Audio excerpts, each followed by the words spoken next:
Well, we live? Hello? My phone is on bright.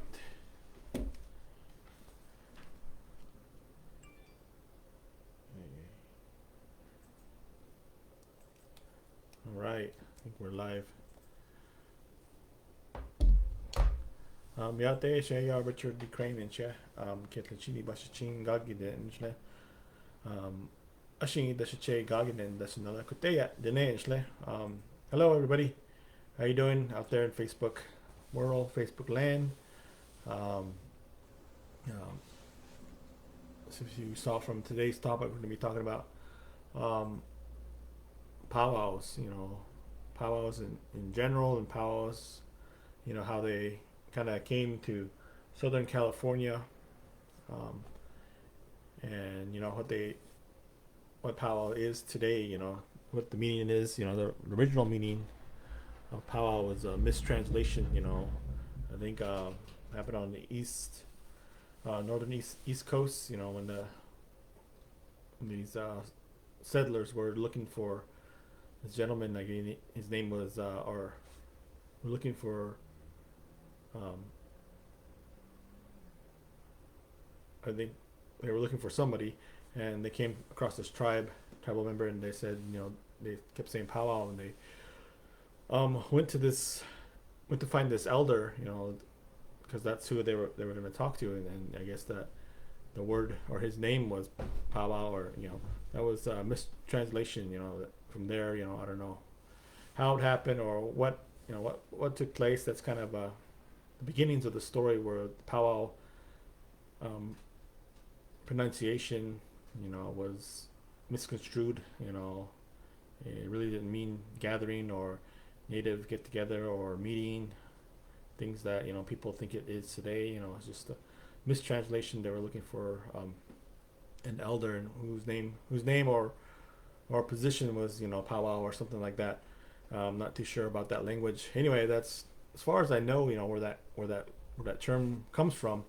I think where I come from in the different areas, I always known powwows as native gatherings or native celebrations. Celebration of time and events or things happening. I think a lot of things have changed in contemporary times. Things that used to have different meanings have been mistranslated. Even in a lot of our languages, or a lot of our native languages, are just the same. Colonizers, settlers, whatever you want to call the people that came to our lands and stuff. Changed a lot of our names, languages, pronounced what we were saying, and all these things, and um, just thinking about that, and thinking about all the things that what gatherings have become, or what they truly mean. Truly mean, what their uses are. What's good about having a powwow or a gathering. I think in native country, it's come a long ways. It's come full circle, and it's become a positive place where things can happen positively, and good things can take place. And powwows, today, are like that. Even though this past uh, year, we haven't been able to gather as Native Americans, and as come together as in dancing and celebration in that way. But I think I just wanted to touch and do that little bit of I guess information about the term powwow. For me, I come from the Crow people. The Crow people are powwow people. We learned from another tribe, Lakota people. Lakota people is a story for us as the Crow people. We got this thing called the dog eating ceremony, which was the powwow itself. Originally from the Lakota people, because our people, the story goes, the Lakota people came into our area. They were passing through, and some warriors. One of my relatives, Tobacco, was one of the warriors that captured this group of Lakota warriors in our area, and we brought him back to our area, or brought him back to our encampment, and took them to our leaders, our elders, and the leaders asked them what they were doing, and they had things in their hands. They had these bundles and they had these bustles. When was a circular form of feathers that they had was called a bustle, and then these they had these almost like containers or bags, but they're medicine bundles or medicine ties. And so the story goes, we captured them and brought them back and to our elders, and the elders figured out what it was. It was their ceremonial stuff, and so they said, okay, you guys can go and take them back. And so there was an escort, took them back to the Lakota people, and so the Lakota people were very humbled and thanks. And giving thanks to that, to us returning their medicine ties, medicine bundles, they gave us the gift of what they were, their ceremony of the dog eating ceremony.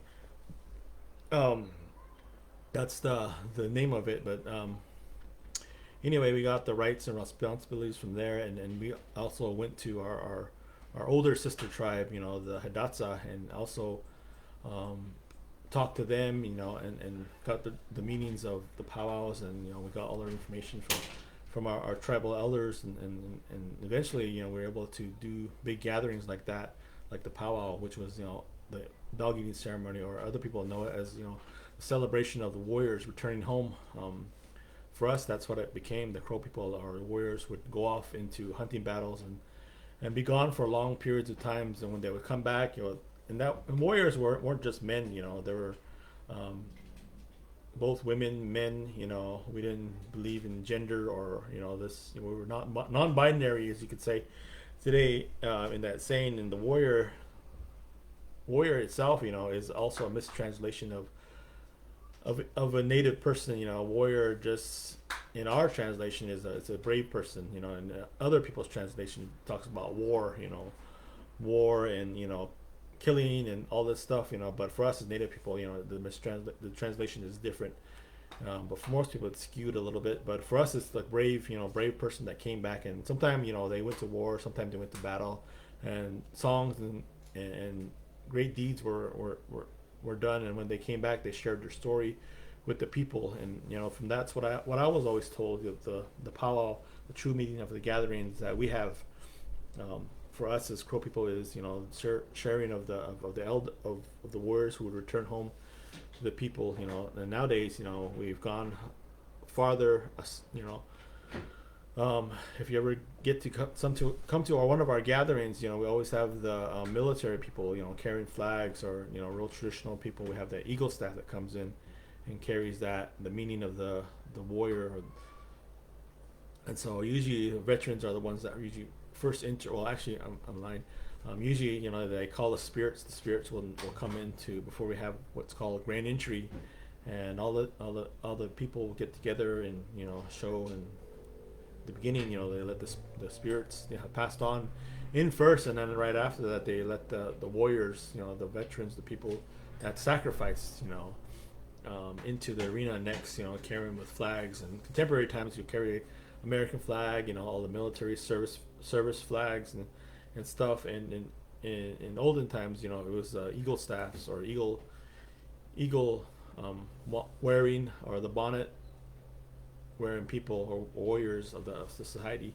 And so there's a lot of but as Indian country, all across Indian country, we've adopted this way of what's called powwow, or gathering, and the celebration of dancing and singing and also socializing with us as people.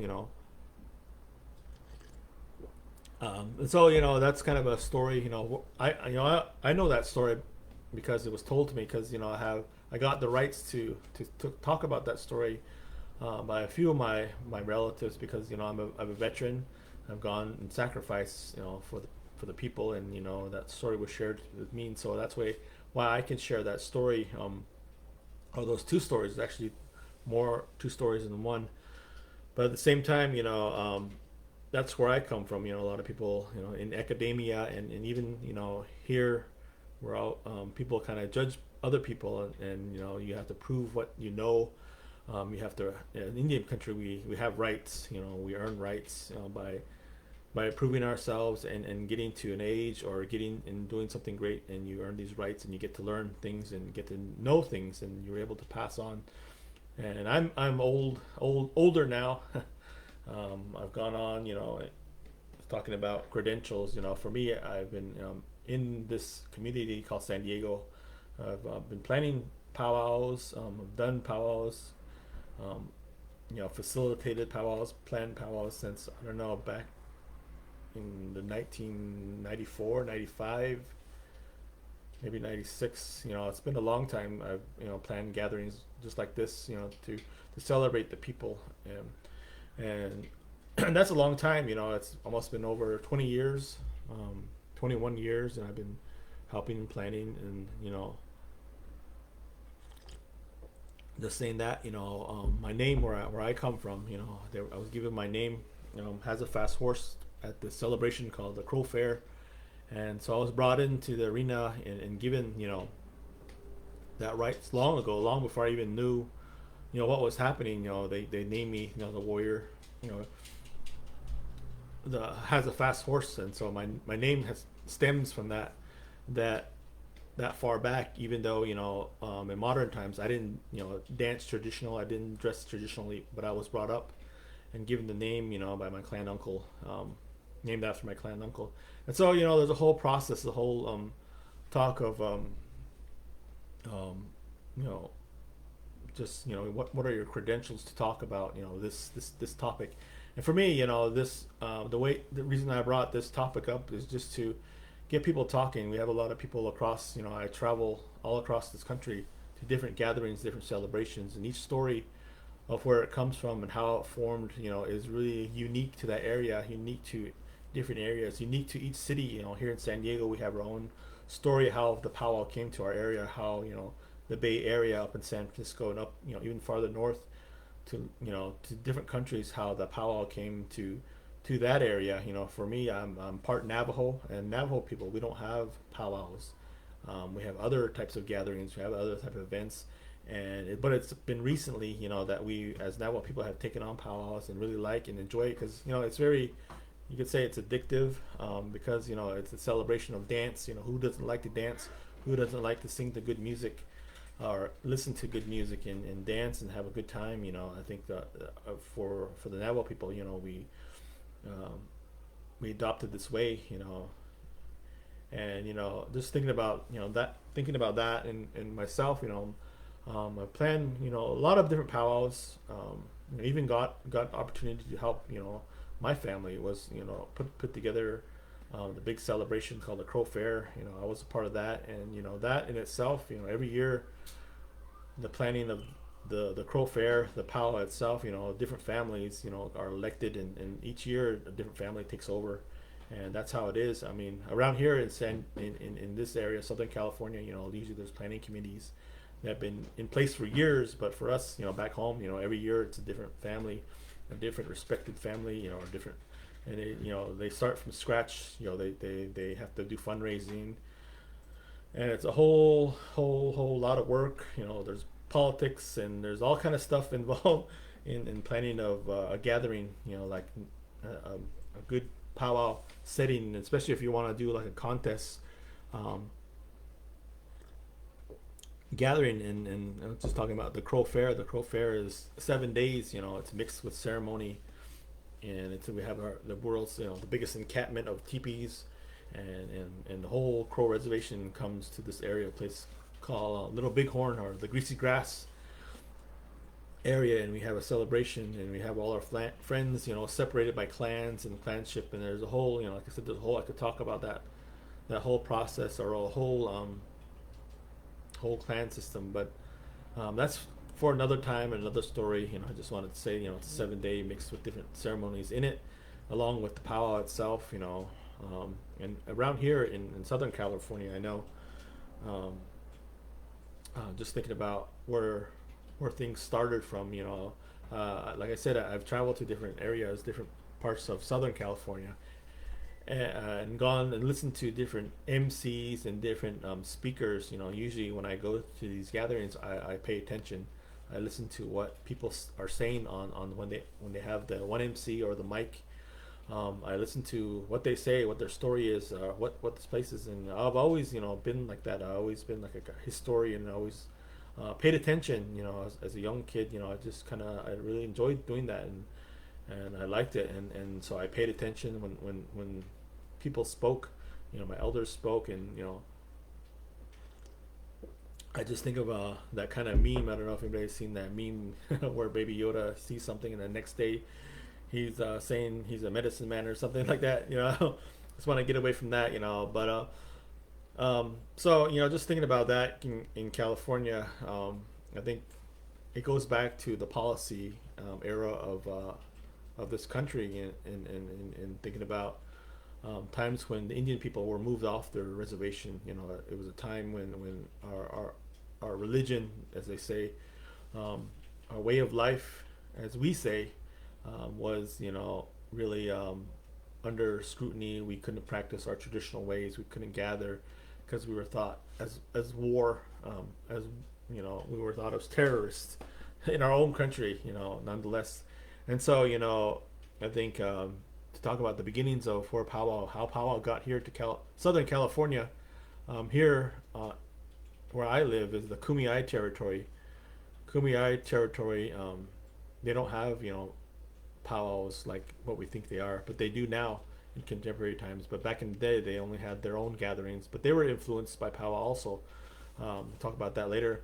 But going back to the genocide of Native people, and all these different eras in our Native past that continue to dwindle us down. And one of those eras was the time when we were relocated. A lot of the people on the reservations, the colonizers took the buffalo, took our way of life from us. As Crow people, that's what they took from us, was the buffalo. They never defeated us as Indian people. I should point that out. As Indian people, we were never defeated. We were actually defeated the U.S. government. They have this story, and they have this the rights. If you ever go to the Black Hills, and they'll do the story of how they captured that flag, and they have captured that that American flag, and even the Cheyenne tell that story when they captured that American flag, and they were victorious over the American the military.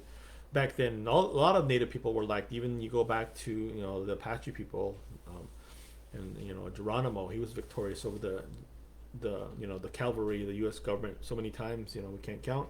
But in saying that, we settle back on our reservations, but there's nothing there, and so the area or the time that we end up moving to different areas was the relocation period. If you look back in government history, there's a period when natives were relocated for jobs, and they were sent out to cities that were actually promised jobs and opportunities in these big cities. And so Native people on our reservation was like in a hostile camp. There was food rations, just like you think about the internment camps in Germany. That's basically what they were, reservations that no food, just we couldn't leave, we couldn't practice our religion, it was forbidden. So many things come to play when we talk about the beginnings of the powwow.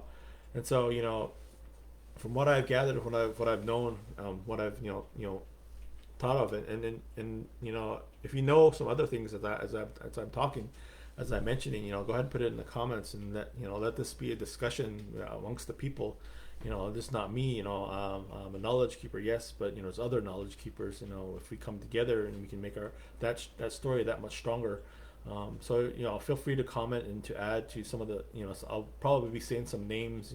The people that I've heard tell the story, or said that like I said, when I go to the gatherings, I listen to the people that tell me these stories, and I might say their name. You can look them up and ask them the question. If they're still here or still alive, you can always ask them a question. So it's always good to check your information. Different areas, different tribes have different information, where they come from, the beginning stories, like I was saying, different cities. And so getting back to my story, the story of powwow comes from the relocation era of Native people. We were relocated to different areas. I know I always hear my good friend, my elder friend, Randy Edmonds, who's a local powwow MC here, but he was much more than that. He brought a lot of different things to our community. And so, he's one of the main people that I have listened to. I've taken note of what he had said or what he has said many times. But I'm thinking about that. He always talks about his relocation time when he came from Oklahoma to the big area, to the big area, to the city, and and he was a part of that program where he was promised a job, a promise of good things by the U.S. government if they moved there. And it only lasted for a little bit, and pretty soon Indians were in the city, and they had no jobs, and some things that went bad, they started turning to alcohol. I think and at that time when we were relocated, we got to think about multi-generational trauma, and the things that we come from as Indian people. We came from war, straight from war to trying to get a job or trying to become a farmer.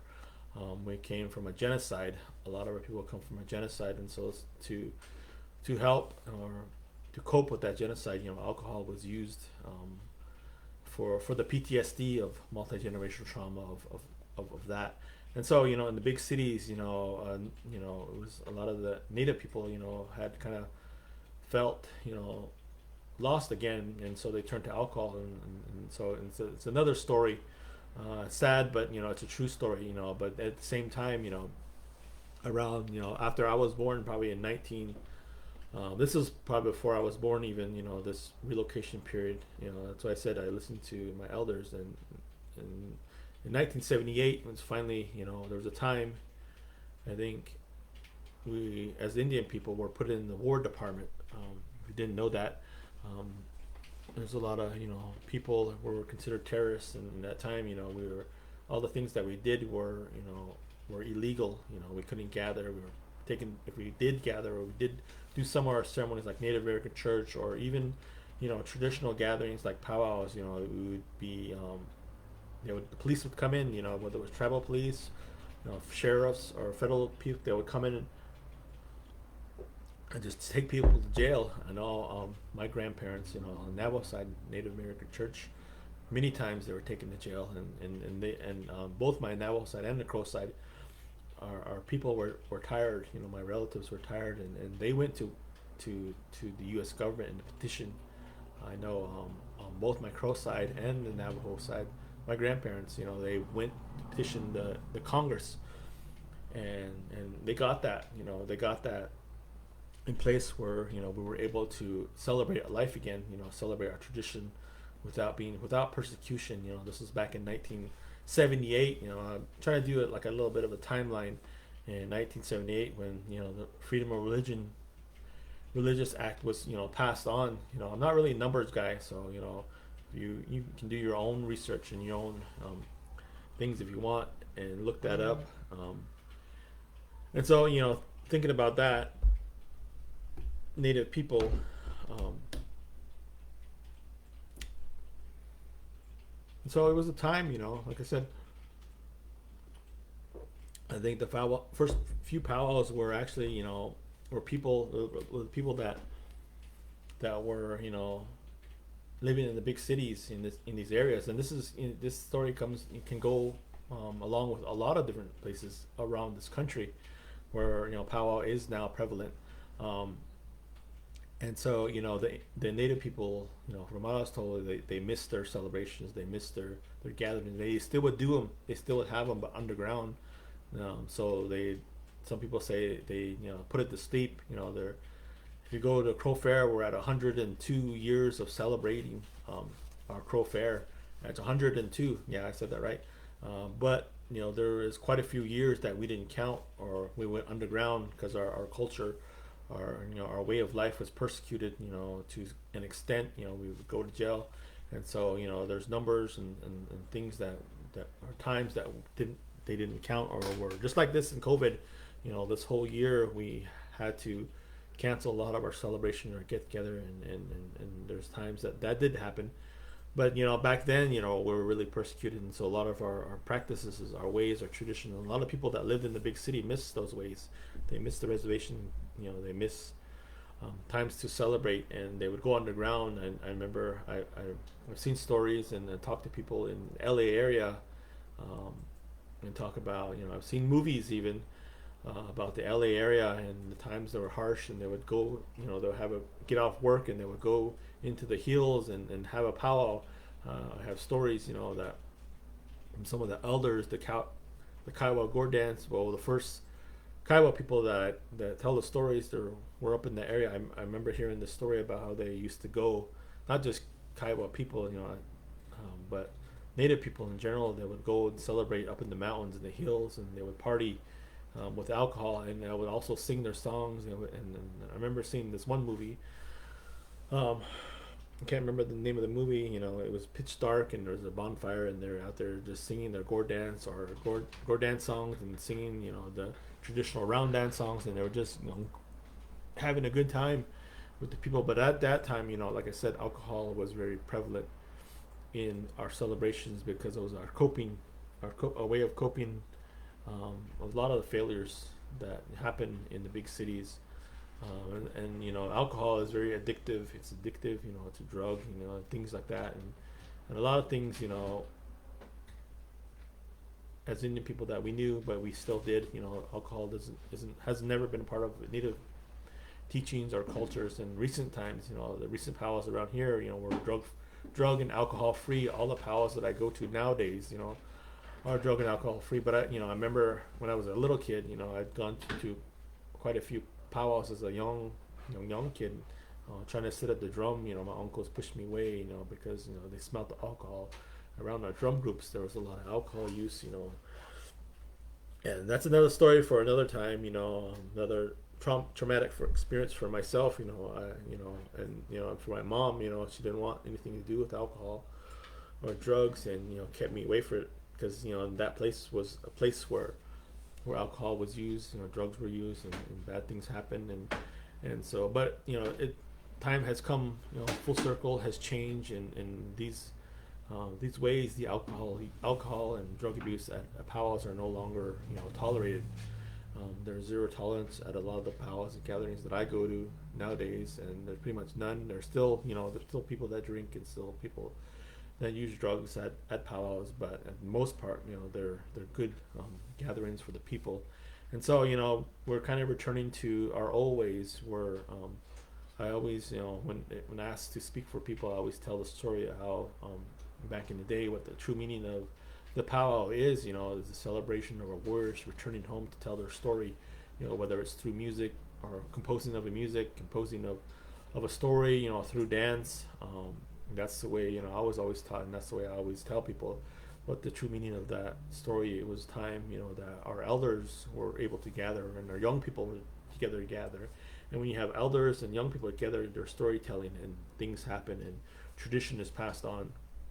And just coming and getting a little ahead of myself, but powwows have come, like I said, full circle, have become where they're drug free and alcohol free, and it's a place for me that I enjoy going. I enjoy, before this pandemic, I was at a gathering or a powwow every weekend, enjoying myself, celebrating my Indian ways, always wearing my native clothing, singing songs and having a good time, enjoying life. And this whole year, for me, has really been, a little traumatic for me because I, haven't gone to any gatherings. I did at the beginning. I think the last gathering that I went to was a powwow in LA, called Wild Horse Powwow, and it's a local powwow that's been going on for many years. I'm just thinking about, so that's kind of the story of how powwows came here, and since then. Like I said in the beginning, there was a little bit of alcohol use, and it's become evolved, and more people have changed that way. There was educators, people in academia that wanted also to celebrate life, to celebrate the powwows, and so the powwows started coming to the universities. Because the universities were also places where our indigenous people, our native people, were going. A story also here locally. If you talk about San Diego State, San Diego State was one of the oldest powwows in Southern California. over 40 years old. Started by Willow Willard's dad. I can't remember his name off the top of my head right now. I think it's John Willard. He was also, in academia, and there's a few people that are still alive. If you talk to a few people that are here in the local community, you can find out that information. Even my good friend Ben, I was talking to him the other day. He remembers a lot of things, a lot of stories. I remember a lot of my veteran friends, like Roy Cook, would tell stories about the old days, and how it would be. Also, listen to other, like I said, MCs and stuff. Up in LA area. I remember listening to some of the older gentlemen that used to be there. They're no longer there. And dance societies that are there, and now family members, generations have gone on in these urban areas, is where the the um, the older, or the kids of the folks that were really relocated to these areas have taken over. Have become the leaders of the Gore Dance Society, or the leaders of the different dance troops, or the different powwows around here. So just thinking about San Diego State, that's where I went to school. Study American Indian Studies, and also a hospitality tourism and management program with emphasis in tribal gaming. There, and I was also, I've put together that powwow many times, and I'm still been helping put together and planning that powwow, and showing the students, come. So, and the point is, that was one of the first powwow or gatherings at the academic level, or in the universities. And since then there's been many other powwows have been planned, and have come and gone. There was a time when I was in college that we had a powwow right down the way, at Palomar College. And I remember, I've heard, Vicky Gambala, and I've gone to one of these when I was young in the military, to this powwow that used to happen at this high school in El Cajon. I can't remember the name. Like I said, you can help me out. Put the name of that high school if you know where that powwow had started or used to be. I hear Vicky Gambala talking about that. It's a good time to gather. Vicky Gambala was one of the people. Like I said, after at 6 o'clock, just reminded me of Soaring Eagles. Soaring Eagles, our local dance troupe. We're having our virtual meeting, our virtual gathering. We celebrate, through dance and storytelling, and and the kids, have become about part of this dance troupe. And excuse me, just thinking about, I think this talk about powers is probably going to go into um, maybe two or three sections, or two or three talks, but but we'll see. So anyway, that's the beginnings of the powwow. How they came to California, was when a lot of our older people miss that way of life, that tradition. And in 1978, and when that bill was passed, and our Religious Freedom Act was invoked, we came out and celebrated, and so from then on we started celebrating more and more, and having bigger gatherings. And I think in this area, academia, like I said, colleges took on powwows and started and organized and did that. And also the casinos also, at that time, there was people at the different casinos. I always hear a good friend, my good friend Leland, his dad, Jim Red Eagle. I've heard him talk many times, and I've always listened to him. He's also a Lakota elder, and he used to be in this area, and so is his son. I really got to know them, and he talks about every year. He was been part of that gathering at 29 Palms, 29 Palms area in Indio area, 29 Palms, Banning, the area. That's the natives there were the first ones to have casinos in the area. I think casinos and influence of getting funding to have contests stem from that area, stem from that time. I always heard Mr. Jim Redigal talk about the origins of that era, that time, and and people like that have been, that are still alive, that you can talk to, including our local elder, Randy Edmonds. He'll tell you many different stories, when powwows started gathering, or when they started having powwows, and how other tribes, like I said, here in California, all the tribes around here didn't have powwows, um, and they didn't have too many gatherings. They had what was called bird singing, bird dancing, and bird singing. I know I was had a friend a while back in my community day college friend. He used to talk about before the casinos, they used to be singing at the parks, and dancing at this place called Pala, and they would be singing all over all the time. And then when the casino came, it all stopped, and so there was this uphill and downhill, and after that, it um, kind of died out a little bit. Then around that time is when I came, and then it picked up again. And powwows were picking up, and then at the same time, these gatherings, these bird gatherings started picking up also, and there were because the Kumeyaay people, the people of this area, Liseños, and no, it's the Gendigos, the people in this area, also missed their form of celebration, their form of things, and so bird singing and bird dancing became part of the powwow. And also, if you don't know what gore dancing is, it became part of the powwow scene. And so there was all this mixing of different cultures and different events, and today we celebrate the Kumeyaay people. Usually they're the first people at our gatherings here to come out and sing their opening songs. And originally, like I said, those songs that they sang, you were only sung at wakes or all night gatherings. And for me, I'm not able to go to those wakes or all night gatherings because I'm not part of the family.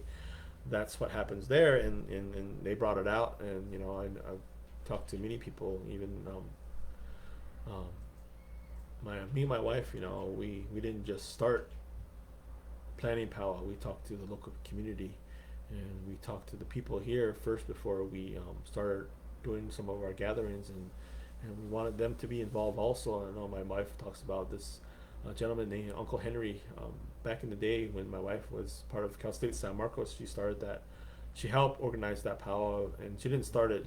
She helped organize, and it was one of the last powwows that were locally at that Cal State San Marcos. But it was a local elder named Henry that really helped out, was integral part of the community, the local community, and the population of Native people there, which weren't just the people from this area. There were also Native kids all over the country that come to these universities. And so it's a whole another story that I could tell and talk about that.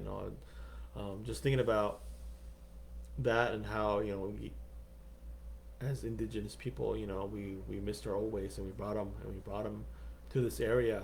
A lot of us, like I said, came from the plains area, and we missed that way of powwow dance. Powwows come from the plains area. If you didn't, I didn't mention that. They come from the Great Plains. Stems from down in Texas all the way up to Canada, and the plains culture were the people that had the powwow ways, and they brought it to this area because, like I said, they were relocation because of schools. And since then, it caught on, and like I said, it just kept building, and we had almost gatherings of powwows every day, at universities, at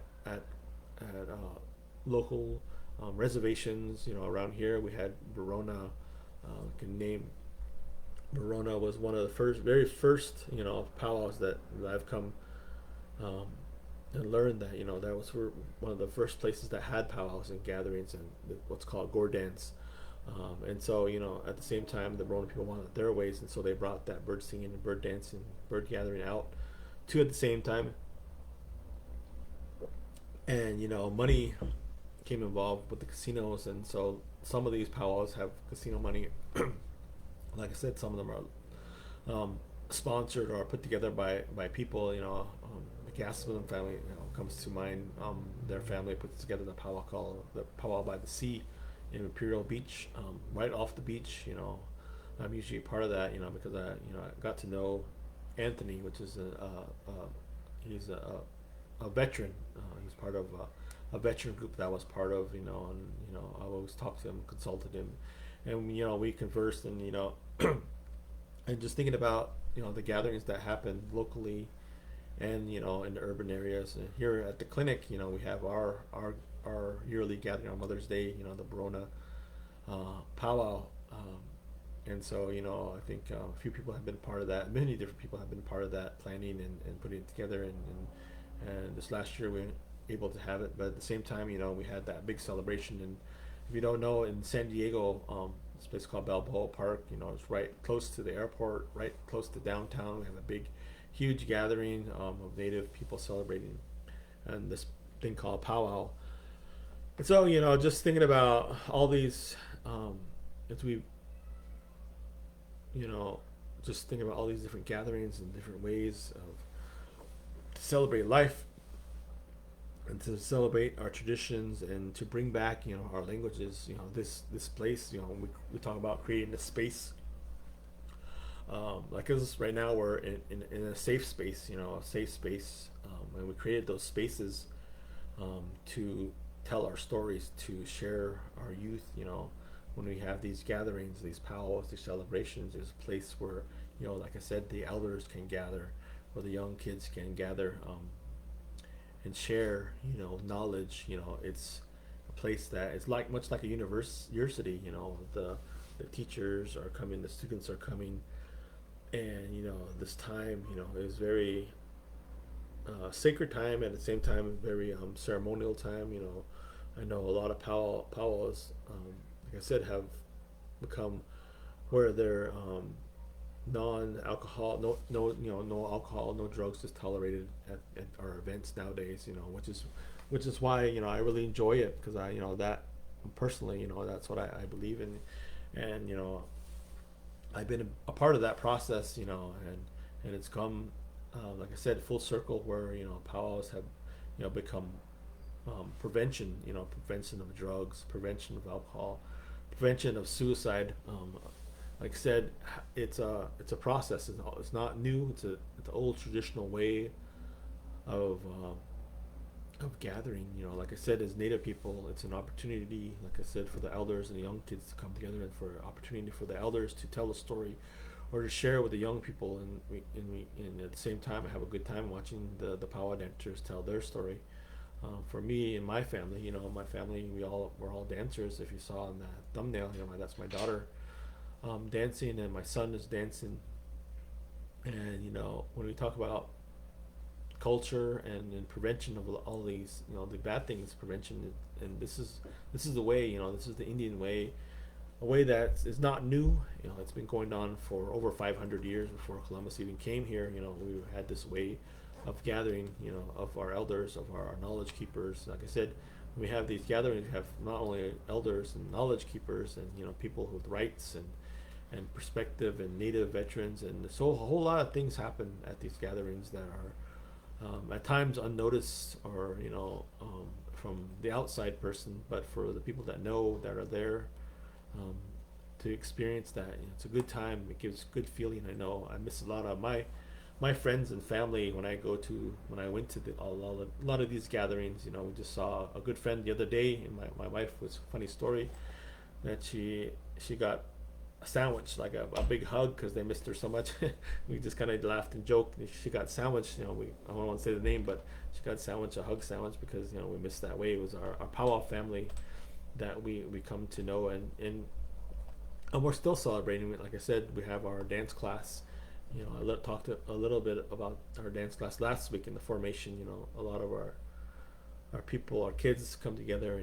This dance class, even though it's virtual, we have a person that Sonia Flores, that is the teacher, and she watches the kids and shows them the dance steps and dance regalia. And there's also a time when we have these our little dance searches, where we tell the story, or the origin of the stories, and we share information like that. And so there's a lot of healing. It's better that our kids are dancing like that and celebrating than doing drugs or alcohol, or becoming depressed. That's a whole another process. And all of this stems from powwows and gatherings. All of it comes from, and all of it is prevention. All of it is healing. Just had my good friend, Don. Don is also a person that is part of the Gona, or Gathering of Native Americans. It's another curriculum that I also teach or facilitate. And I just wanted to just give it a little bit of insight of where kind of powwows kind of came from, a real general insight. Like I said, whether it's the Bay Area, or in Washington, or across the country in Florida or something like that. How did powwows get to that area? There's a whole story. You go ahead and share. If you know like a powwow here in the local area, how it started. Go ahead and share in the comments with me. Like I said, there's a lot of powwows that have come and gone, and some that are still here. Like I said, there's the Rona, the Squan, Paula powwow hasn't been here for a couple of years now. But other powwows has sprung up or come up, as you could say, and the Balboa Park is one of the places that traditionally we gather, and we have it's a good time. Now even like vending of native arts and crafts is a big part of it, and then vendors play their part in the powwow process, in vending. So there's a whole a bunch of different things that come into play when we have our gatherings. That is prevention, and that it's good for our people, a good place to have that safe space to celebrate and to have a good time. So I just wanted to say, all the powwows, I can't wait to get back into dancing and getting out there and dancing, to make me feel good. That's how I get my own self-care, to hear the music, to sing the songs, and to see the relatives. All that is self-care for me, and I haven't been able to experience that in a while, in over a year now. And I hope, I just saw confirmation, someone I think it was powwows.com that confirmed, like, Gathering Nation is on, confirmed. Another powwow in Florida is confirmed to be on, and so I saw like 3 little flyers. I was like, but well, I'm sure we'll get into it in due time. We'll get back to our powwows and our gatherings, and I hope it's sooner than later, because I miss it. It's a way of life for myself and a lot of people. But at the same time, it helps me with my PTSD. It helps me with the way I feel. I know a lot of people just come to powwows, and they don't know what to really to expect. For me, it's a way of life. It's a time, like I just explained. It's a moment when we can do a lot of things, pass on our culture, our tradition, and some people only come for an hour. But for me, as a powwow person, I'll be here early, like setup time early, like 6 o'clock or 7 o'clock, and just stay till the end, until the last contest, until 10 o'clock or whatever. So I'll be there really early, and I know a lot of powwow people don't powwow like that, hardcore powwow. Back home and on my reservation and other powwows in the area, we powwow like as early as we can. 10 o'clock, maybe 11 o'clock grand entry. Even before that, I remember going to just this past two, I guess 1 year, 2 years, a year ago, I went up to the Hidatsa, the Mandan, thinking about that powwow. They started their celebration really early with a breakfast. They prepared breakfast for the people, and it was the veterans that did that in honor of them, of their flag ceremony that they were asked to participate in. They would have breakfasts for the people. They would cook breakfast and have song and dance at 7 o'clock in the morning, and then I'd wake up that early to go celebrate with my veterans and have a good time. And there would be a flag raising ceremony at that time, and so at 7 a.m. and then we powwow all day. Maybe get lunch break and then dinner break, and then powwow again until after midnight, 1 o'clock, 2 o'clock. I remember being there about 2-3 o'clock and not dancing until 3 o'clock. And so for me, like I said, I'll spend all day. For some people it's just like an hour. They'll show up and see what's happening and they'll leave. And that's Native people and other people that are like that. But for me, it has a different meaning. And so, even my kids, they're like staying with me because I'll stay to the beginning until the end. A funny story. And anyway, I'm not trying to brag about how powerful I am, but anyway, I really enjoy, and I hope to be able to have a good time again, and and celebrate. I think for the next talk, I just want to talk more about our local powwows or local gatherings. I think I kind of touched a little bit on San Diego State. John Willard was one of the first founding members of that powwow, that gathering, because he was part of the academia. And I know if you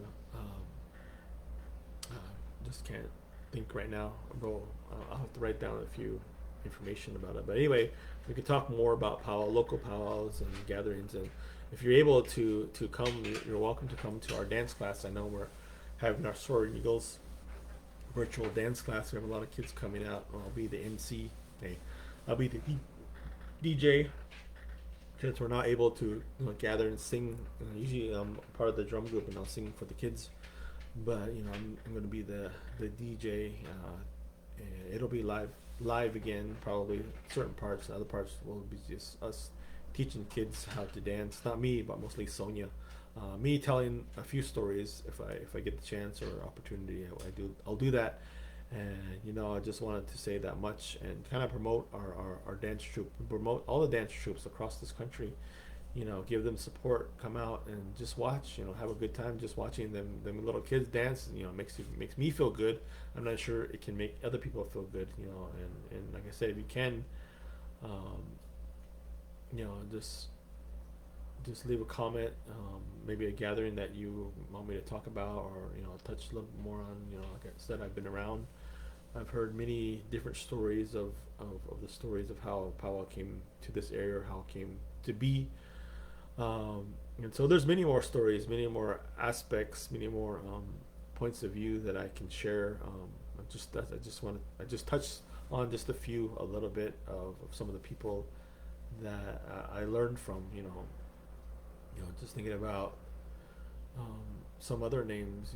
Like Tom Phillips. I listen to a lot of his talks when he talks, and also quite a few other people that are on the mic or able to talk, and get their experience, their firsthand experience. And so, I just want. I'm kind of talking in circles now, but anyway, including my talk, my lecture, a little bit about today. How our native gatherings are healing. Are part of healing. It's a healing process, and we're still healing to this day. I know Wild Variety people come. A lot of people attend Wild Variety that also attend gatherings that have become part of the powwow people. And culture is prevention. Culture and our way of life. A lot of people are still questioning that, and we have to prove it all the time. It seems like especially when we ask for funding from the government, we have to prove our culture is prevention. It's healing our people, and it's giving us an opportunity, that safe space for our people to heal, to gather, to come together. And one day one day soon we'll be back doing that. So we'll see you at the powwow near you. Like I said, smudge, don't judge. You guys have a good day. Yeah, let me know in the comments what you guys thought about the talk. Maybe if there's things, maybe bits and pieces of information that you brought for other people, put it in the comments and I'll check it out and read it. So you guys have a good day. Have a good Tuesday. Hopefully we'll see you at dance class, or at a dance class powwow near you. I hope we'll see you in later.